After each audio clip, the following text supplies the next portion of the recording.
Okay, folks, here I am again.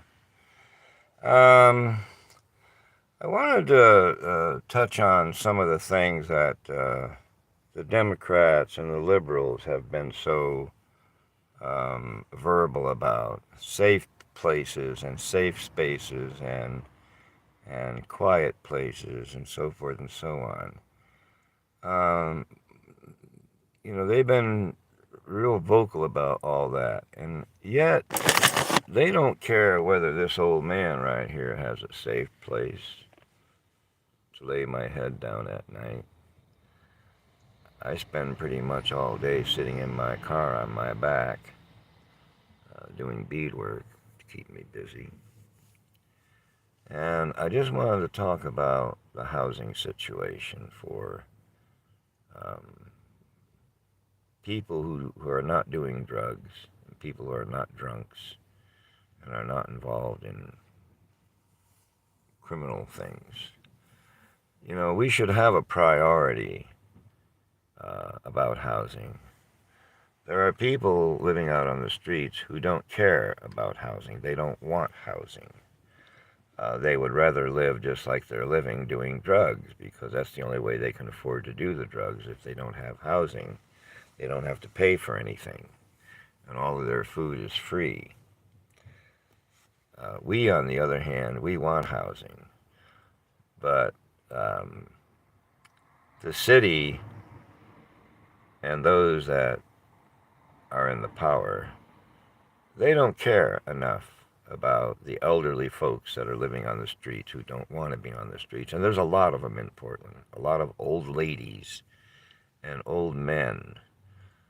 Some of them are mentally ill. Uh, and it's unconscionable that as a society, we can't um, take care of those who want the help and need the help. In my situation, I'm 79 and I am severely disabled to the point where my son takes care of me 24 hours a day. And I've explained this to you already. It's literally borders on being a crime, I believe, that I was released by Multnomah County onto the streets from a motel room where I was safe. Prior to that, they were paying $8,650 to a guy to imprison me. And I had to call the police on him like 5 times for abuse. So that's what they're trying to hide. They retaliatory evicted me out of this place right onto the street, which I believe they cannot do. Um, they had a year and a half to give me housing. That's what they promised me when I agreed to go into that place. They would work on getting me my own housing, my own apartment, my own house that I could rent, and they would help me rent it with the Section 8 housing thing. And all them promises they made, they just lied to me. And so as a result, here I am living out on the streets, and it's harsh. It really, really harsh. I'm suffering a lot of pain, of course, and everything is difficult. Going to the bathroom is difficult. I can't walk a lick. I mean, my son literally has to put me on his shoulder and kind of hump me to where I need to go. And it's sad to see him having to do all that work because of this retaliatory eviction that they did on me. And the law says they can't evict you retaliatorily. And they did that because of the complaints that I filed against the manager of this adult foster care home. So you see, it's all lies, folks. All of that material that you read, that they post up on the boards, if you're a victim of abuse, if you're an elderly citizen, blah, blah, blah, it's all a bunch of lies. All they want you to do is report it so that they can hide it. See, you report it to them and you think they're going to do something about it, so you wait and wait and wait, and then they evict you, okay? And that's what happened to me. And they evicted me using a third party restraining order, where the person who the restraining order is for doesn't even know you're filing a restraining order for them on somebody else. They don't even know it. And that's what this guy did. He used one of his other clients, two other clients he used, to get restraining orders against me to keep away from them, the two other clients. And he did that with some outrageous, and here's what he did, okay? This woman, her name is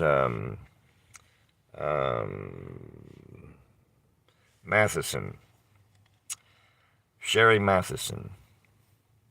She weighs about 450 pounds. And she's tough. She gets around.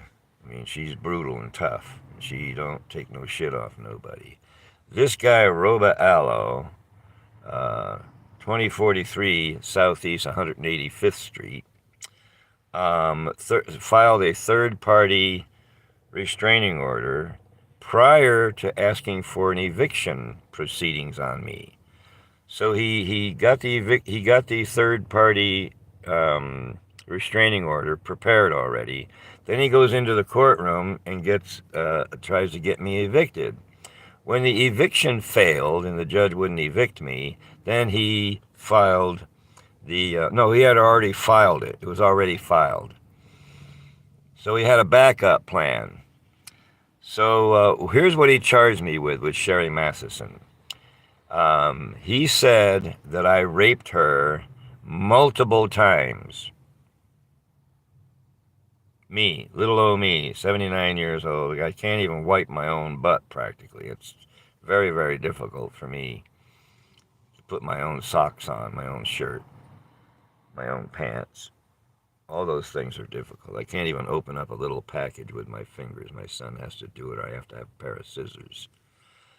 So, yeah. And when I went to court with it, because I fought it, because it never happened, when I went to court with it, I was trying to indicate to the judge that it was all a bunch of lies because these crimes were never reported to the police. So how in the world could they be doing this when these are felonies that this guy wrote up on this restraining order request? Felonies, rape, multiple rapes. And during the proceedings, when I was getting down to the nitty-gritty, a sheriff came in from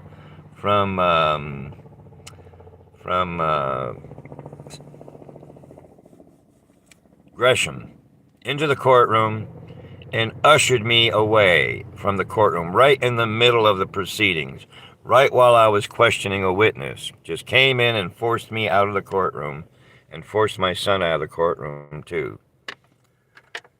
And here's the thing. Gresham police got busted. And here's how they got busted. Anytime anybody who is a senior citizen or an adult disabled person is mistreated, abused, and they file a police report, they call the police and make a report, that report is supposed to go on to the district attorney's office, to the state, to the county seat for processing. It never happened. I discovered 38 complaints against this healthcare guy, Roba Allo, the foster care person. 38 complaints against him, and not one of them was investigated for abuse and for other things. And my 5 complaints for abuse against Allo never made it anywheres, especially he didn't have a disability accessible place for me to be even. All right? And he tried to put me in a little tiny little room and charge $8,000 for that and try to keep me in a little room all day long and wouldn't let me out. Try to get out with my wheelchair, he would take it and snatch it out from underneath me and drop me down onto the floor on my butt. He did that about 4 or 5 times. He also was freezing me at night. Wouldn't turn the heat on. I was freezing. I had to call the cops on that too. and for the abuse that night. He drugged me down out of my wheelchair, spilt my stuff all, knocked my lamp over, and had I been laying in that puddle, I could have gotten electrocuted. Now, see, that's what's going on here. They're trying to hide the fact that I was abused and they gave me a retaliatory eviction.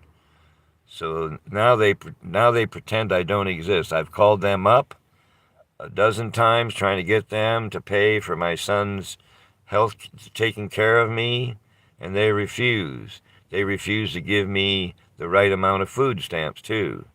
So they're just trying to duck out from underneath their liability. But today, I filed a 42 USC 1983 federal civil rights lawsuit in U.S. District Court. This is the second one. I filed one on the city way back in July, I believe. And that, no, in March. In March. And the judge appointed an attorney in July. So the case is going forward. This case that I'm putting up to the U.S. District Court is for conspiracy by the Gresham Police Department, the County of Multnomah, and the State of Oregon. All conspired to hide the abuse, to keep it under wraps, to do a retaliatory eviction attempt, and when that failed, they did an end run around the eviction and did a third-party restraining order charging me with multiple counts of rape. This old man couldn't rape a paper bag, as a matter of fact. You know, I don't even have any strength. I can't do anything. I used to be a real tough hombre, let me tell you. A fighter, always a fighter. And I didn't take no shit. But now I gotta take all kinds of shit because I'm too old to defend myself. So they take advantage of me. But I got a pen and I got a brain and I can file a lawsuit because they conspired together in the most evil way. And I got all the proof I need. I don't need no more proof. They're done.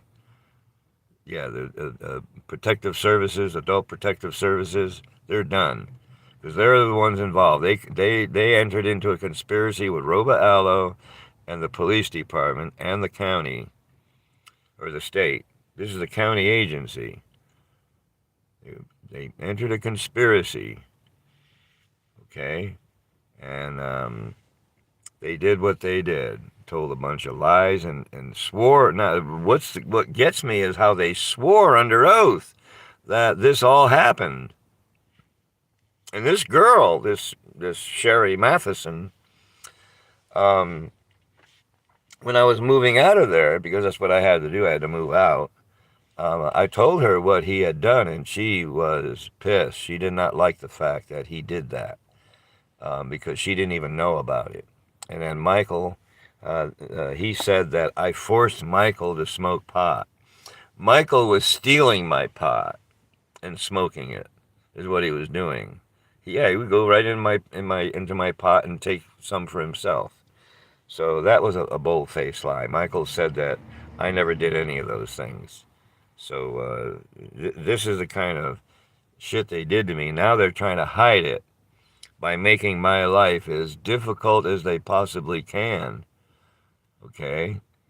And one of them things is to not give me any kind of housing or any assistance, even though I'm entitled to a lot of assistance because I'm a senior disabled dependent adult. They're not giving me anything that I'm entitled to. Even my health care, the new health care that I just got, United Healthcare, what a bunch of liars, man. They just lied about all of the benefits and services I was going to get, and not one of them that they told me about was true, including the meals every day. And what was the other one? Housing in a motel until I can find housing. It was renewable every month. Things like that they told me. Just lies, just to get you to sign up. So I literally have no health care, even though I signed up with United Healthcare. The whole system is crooked. The whole system is designed to give money back to the system or not use the money that's in the system by being blatantly irresponsible with how they treat people medically. I'm not getting any health care. I haven't had any health care for 3 months, even though I got diabetes. Okay? My son is taking care of me, and he's making sure my diabetes doesn't get out of hand. And we're using our home remedies for the diabetes instead of their pills, so I don't have to go to them for pills. Okay? Anyway, folks, I just want to let you know what's going on. I'm still, well, next month, just to let you know, next month, the Boy Scouts of America lawsuit will be paying out. That's what my lawyers told me. No payments will be made until February. No checks will be issued till February. Next month is February. I will be getting a big fat check from Boy Scouts of America, and this episode of my life will be over. Anyway, thanks for tuning in, and I hope all you folks out there are having a better life than I am, even though, hey, you know what? It is what it is, you know. And the thing about it is, the more you fight these assholes, the worse you feel because you don't get nowhere.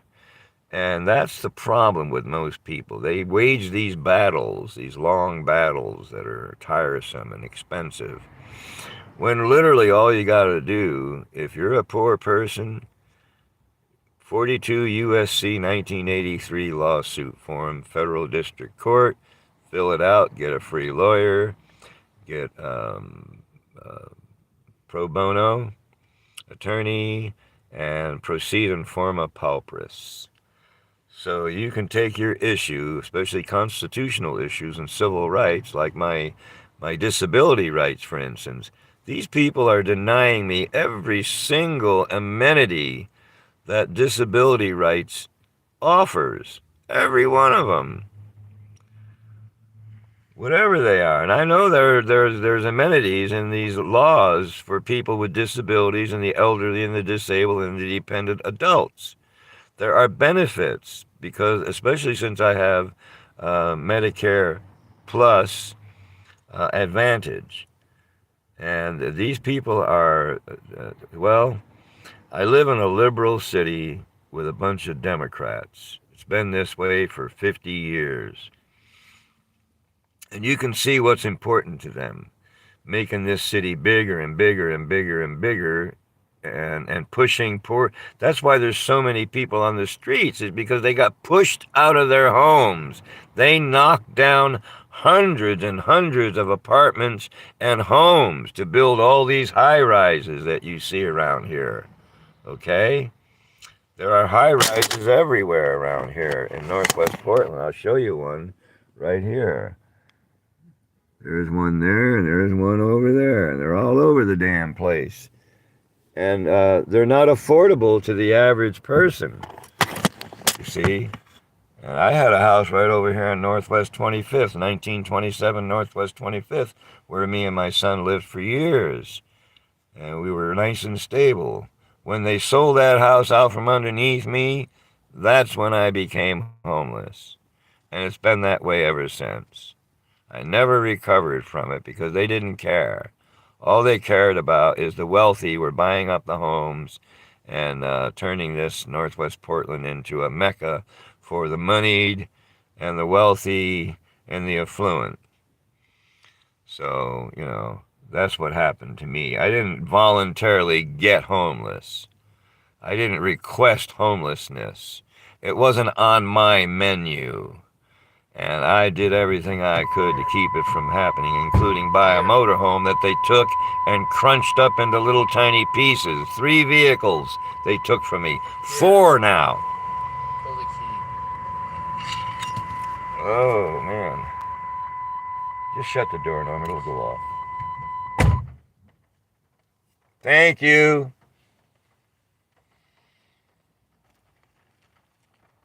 Anyway, my son just made dinner for me, so I'm gonna sign out. Okay, folks?